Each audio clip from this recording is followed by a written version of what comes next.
The briefcase was already open before anyone in the room said a word.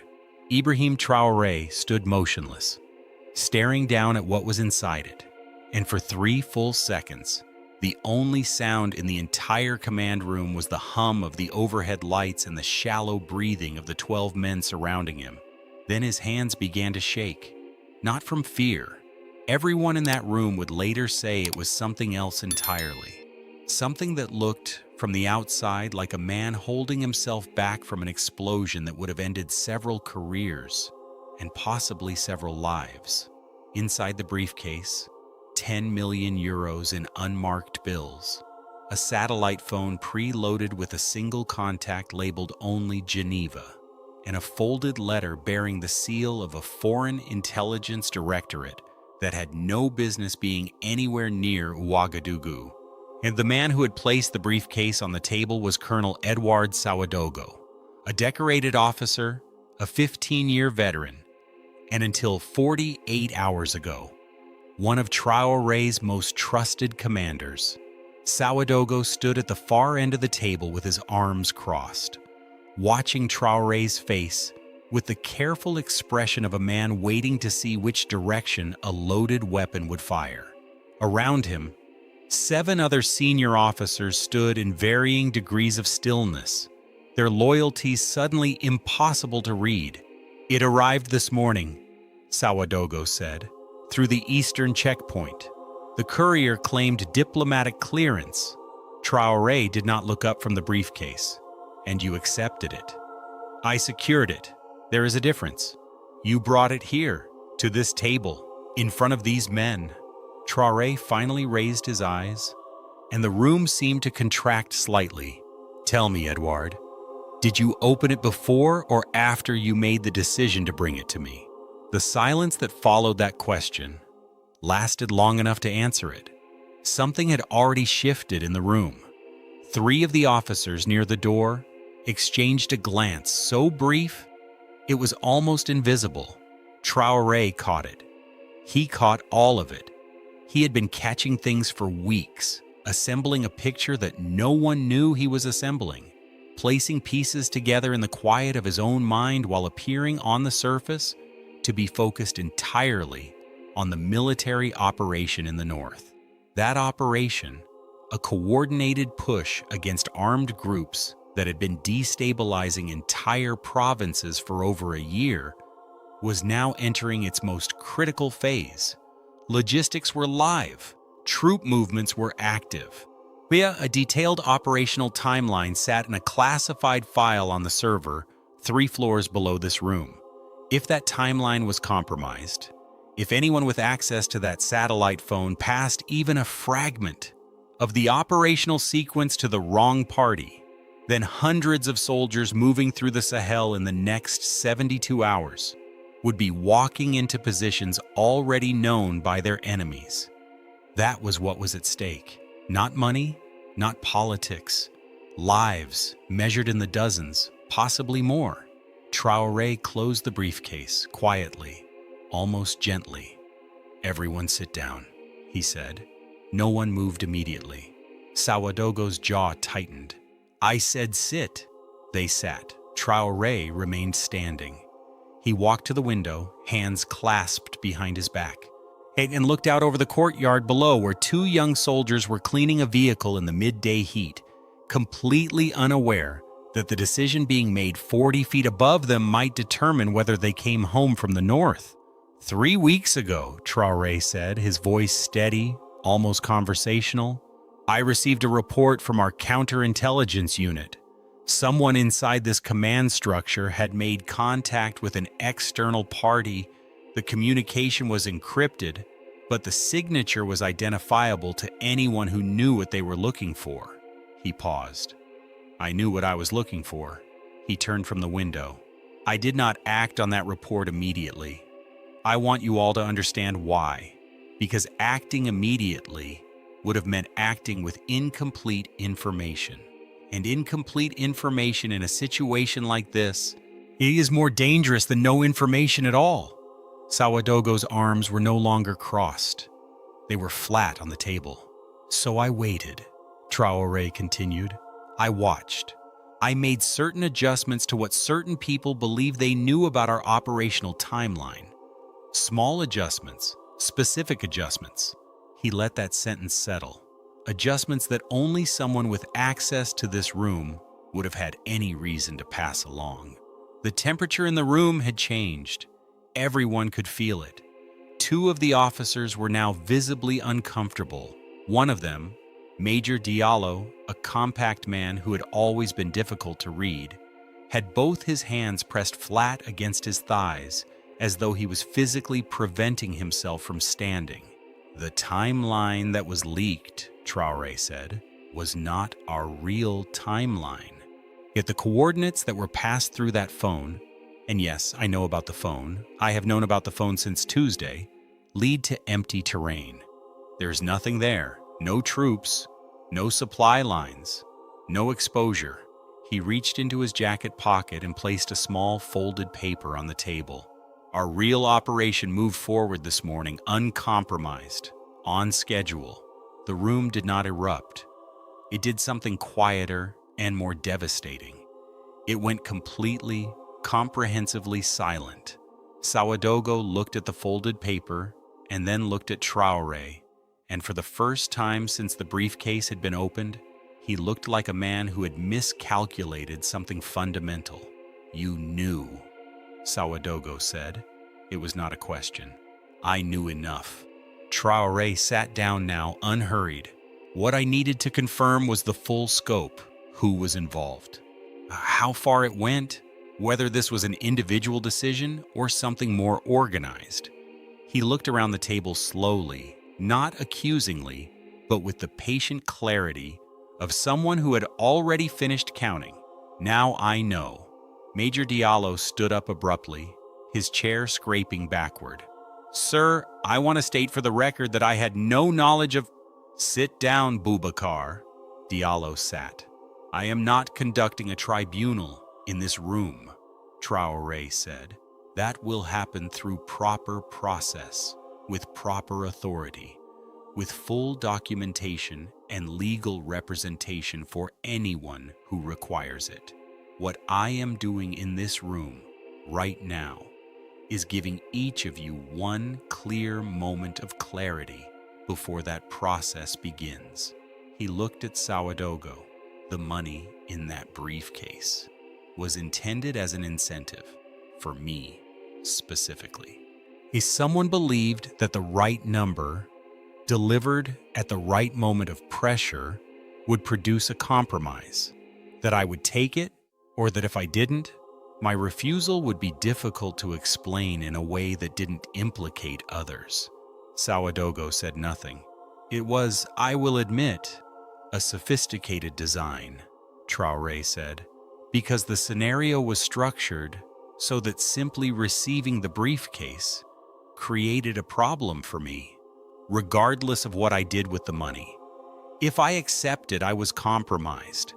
If I rejected it publicly and dramatically, it raised questions about why it had reached me at all, who had allowed it through, what the chain of custody looked like. Either way, the goal was to put me on the defensive." He almost smiled.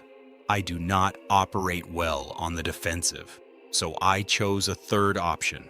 He stood again, walked to the briefcase, and opened it one more time. He reached inside and removed the satellite phone. He held it up so every person in the room could see it clearly. "This phone has been active and monitored by my counterintelligence team since Tuesday evening," he said. "Every outgoing signal, every received transmission has been logged. The contact labeled Geneva is not in Geneva. We know where they are, we know who they represent. And as of this morning, that information has been formally transmitted to 3 separate oversight bodies, including one that operates outside of any jurisdiction that could be influenced by local pressure." He set the phone down. "This is no longer a domestic problem that can be quietly managed.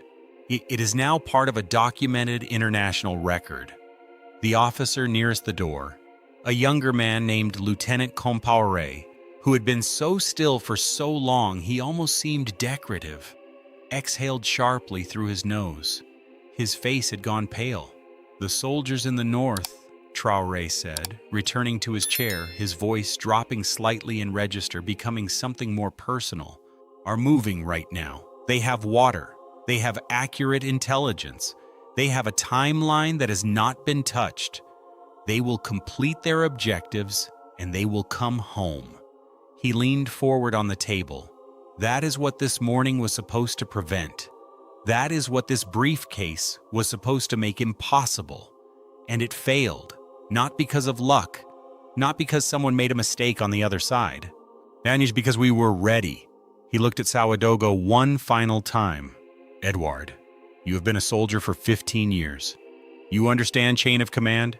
You understand consequence. I am not going to speak to you about motivation or circumstances or whatever pressures were placed on you, because that conversation belongs in a formal setting with your legal counsel present. What I will say to you now, and only now, before that process begins, is this." He paused. "You brought the briefcase to this table, not to my private office, not through a back channel, here, in front of 12 witnesses."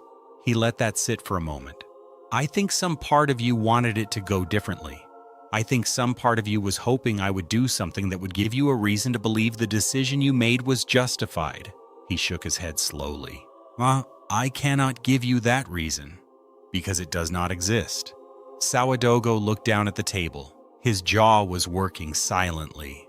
Whatever he had expected from this morning, defiance, panic, negotiation, compromise, he had not expected this. The steady, unhurried dismantling of a plan he had believed was airtight. Traoré turned to the remaining officers. "Those of you whose names appear in the counterintelligence documentation will be notified through official channels within the next 6 hours. Those of you whose names do not appear have nothing to fear from this process and everything to contribute to what comes next. I need this command structure functional. I need it honest. And I need it focused, because the operation in the north requires our full attention for the next 48 hours. And I will not allow this situation to become a distraction from men and women who are depending on us." He stood, straightened his jacket, and picked up the folded paper from the table, the one he had placed there minutes earlier. He unfolded it briefly, glanced at it, then refolded it and placed it back in his pocket. The gesture was calm, almost absent-minded, as if everything that had just happened was already behind him. "The briefcase," he said to the officer nearest it, "goes to the documentation unit, sealed. Chain of custody begins now, logged and witnessed."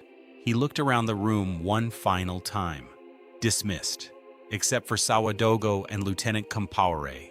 You two remain." The 10 remaining officers filed out. Some of them could not make eye contact with Traoré as they passed. Some of them could not stop. In the hallway, no one spoke. The sound of boots on stone faded down the corridor until the command room was quiet again. Traoré sat back down. He looked at Ouagadougou. He looked at Traoré. Neither of them had moved. "I am going to ask each of you one question," Traoré said. "Not for the record, not for the documentation, for myself, because I believe in understanding things fully, and there is one thing I still do not fully understand." He looked at Traoré first. "You are 28 years old. You have a family in Bobo Dioulasso. You have a record that until recently was without a single serious incident." He studied the young officer's face. "What did they offer you that was worth more than that?"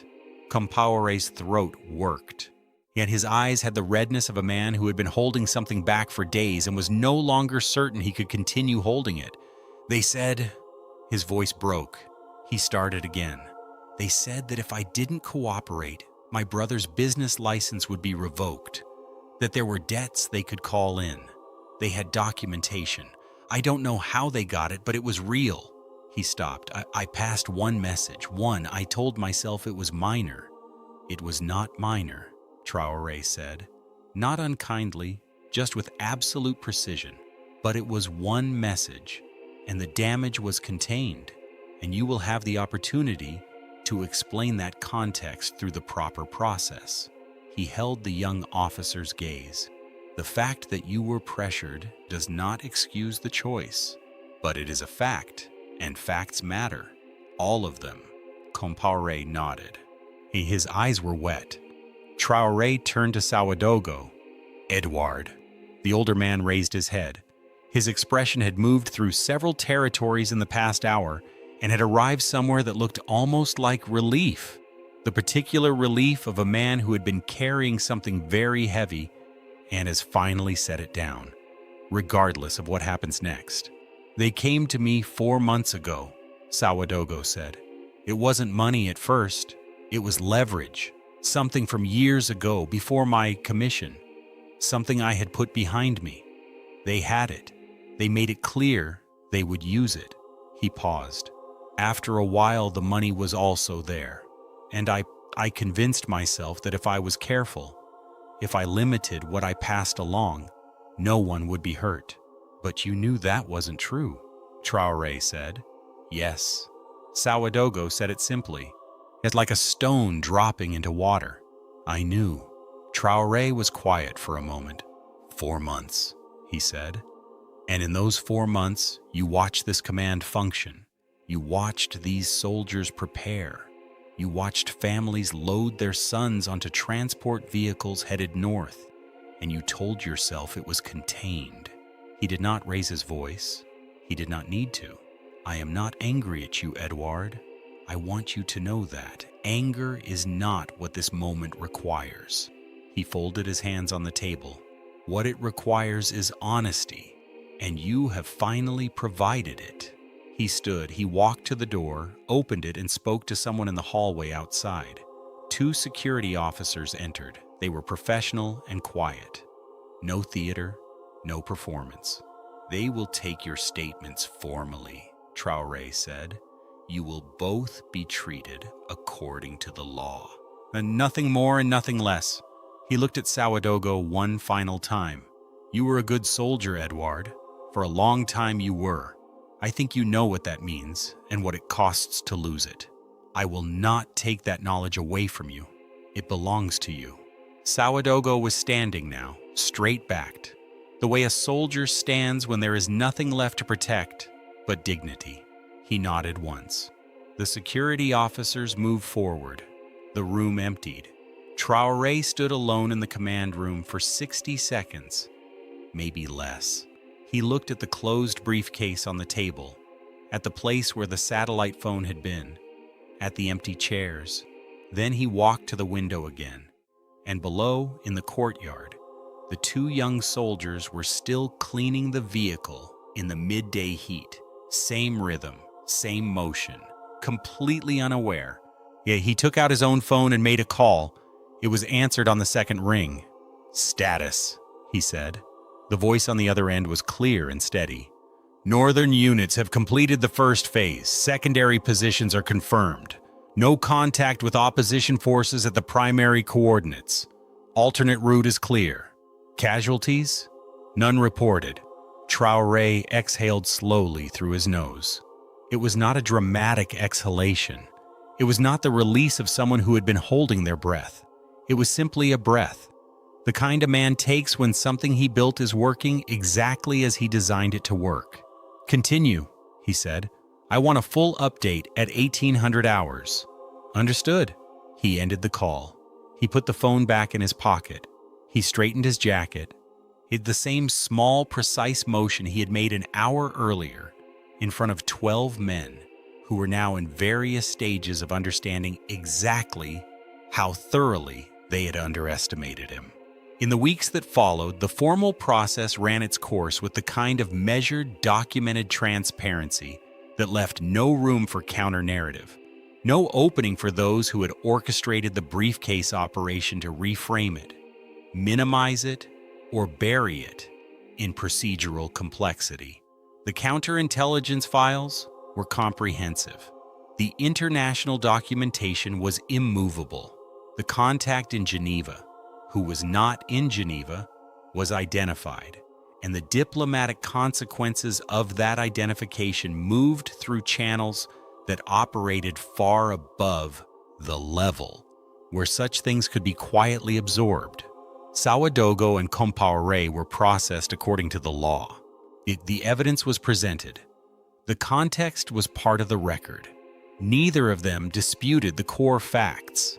Ouagadougou, it emerged during his formal statement, had actually been trying to limit the damage for the final 6 weeks of those 4 months, feeding incomplete information, introducing small errors, not because he had rediscovered his loyalty, but because he had started to understand that the people who had recruited him did not intend for him to survive being useful to them.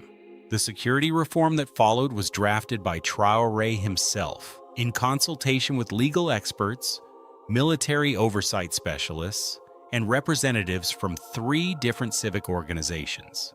It restructured the command's internal communication protocols in ways that made the particular vulnerability that had been exploited, the gap between checkpoint clearance and command-level vetting, structurally impossible to repeat. The northern operation concluded successfully. The provinces that had been inaccessible to civilian movement for months began to reopen. Supply routes that had been cut by armed groups were restored. People who had been displaced from their homes began, cautiously, to move back. It was not a complete resolution.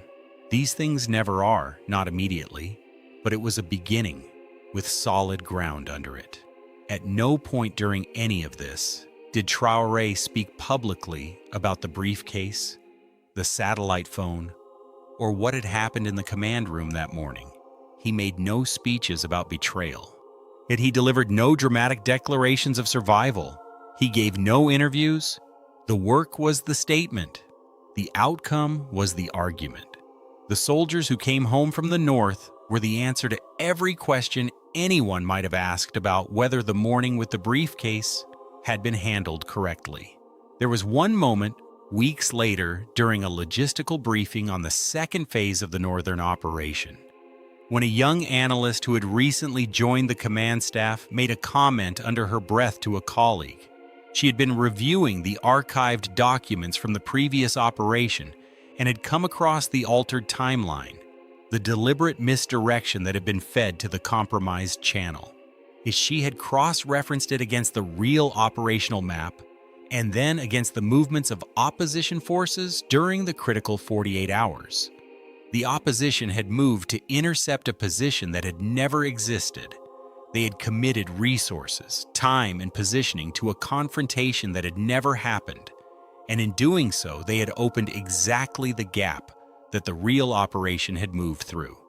She leaned to her colleague and said quietly, "He had this planned before the briefcase even arrived." Her colleague looked at her. "He had this planned," she said again, "before anyone in that room knew he knew." Nobody confirmed or denied it. But in the command structure, among the people who had been in that room or who had processed the documentation afterward, there was a quiet and durable understanding of what had happened. And not just that a compromise attempt had been detected and neutralized, but that the man who had detected it had chosen to turn it into something more useful than a crisis. He had converted a threat into a tool. He had let the threat believe it was succeeding until the moment when its failure was total and irreversible. Intelligence, restraint, foresight, and underneath all of it, the kind of moral clarity that does not announce itself, does not perform itself, does not require an audience, the kind that simply holds under pressure the way a structure holds when it has been built correctly from the foundation. The briefcase sat in a documentation storage unit, sealed and cataloged. The satellite phone beside it, evidence properly preserved. He and Ibrahim Traoré stood exactly where he had always stood, not because no one had tried to move him, but because they had tried. And now they understood what he was made of. Not luck, not fortune, not the right moment or the right allies or the right combination of circumstances breaking in his favor, strategy, and the unshakable refusal to be anything less than what the people depending on him deserved.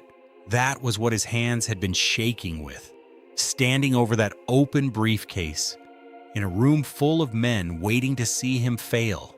Not fear, never fear. Controlled fury at what had been attempted. An absolute, certain knowledge of exactly what he was going to do about it.